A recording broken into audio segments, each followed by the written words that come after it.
Sawubona Nongcebo. Uyazi uthando luyisilingo. Alibone ehlathini elimnyama. Liyangena, alikhethi noma lingaduka nezwe. Isemaweni naseyintabeni liyagibela. Alinandaba noma lingawa. Kanti noma umfulu ugcwele udlindwane liyangena, alikhathali noma lingamuka. Nolwami ke lukwenzile konke lokho, kodwa lwaphumelela kubo bonke lobunzima. Luqale kancane kancane, lukhanya njengenhlasi ebithi lokoloko. Nakuba seliphenduka umlilo wequbula osho ubuhanguhangu, ongahlola zonke icishamlilo zakamhlaba ziwubhula ngokuhlanganyela. Uthando engikhuluma ngalo oloswahla lensizwa yakamzolo eintabeni zasemkhambathini. Igama layo nguPhondo lweNdlovu. Imizwa nemicabango yami ibuswa nguye umnisi wemvula. Kusuka phezulu ekhanda makusiphuzela unwele kuze kuyofinyelela phansi kobhozo.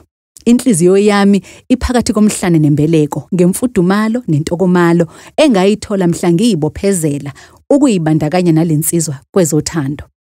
Uthando lwakhe liyanginyakazisa uma ngilele. Sitetemuke emadlelweni alihlaza njengamajuba wona ngahlukani ahlala ngokuthula. Ubusisiwe umhlane wamama wakhe owangibelethela yena waze wakhula wabona mina. Amathe nolimi uthando lwami naye. Ngike ngifike lo mcabango wokubhalela umengameli wezwe. Ngicela qopha usuku esathandana ngalo njengeholide leyithandani ekhalendeni lezwe laseNingizimu Afrika. Lokho ngikusho ngoba siyisibonele esihle kwabanothando lomunye nomunye.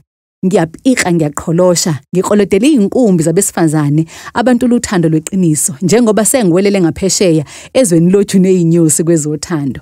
Ngibaduduza ngelithi akuphunyelelwa kanye kungemadlebe embongolo. Ngiyayihlonipha izintaba zasemkhambathini ngokusibekela isidalwa esabunjwa umnini mandla wonke. Wasipha inhliziyo yokuthanda mina ngedwa. Ngaphuma ezweni lobugqila bokulangazelela uthando ngaba indlovukazi ekhomba ngophakathi. Ngiyakuthanda Phondo lweNdlovu Mzolo. Uyikho konke enhlizweni yami. Ivela kuNomvuselelo Ngidi eNkanyezini.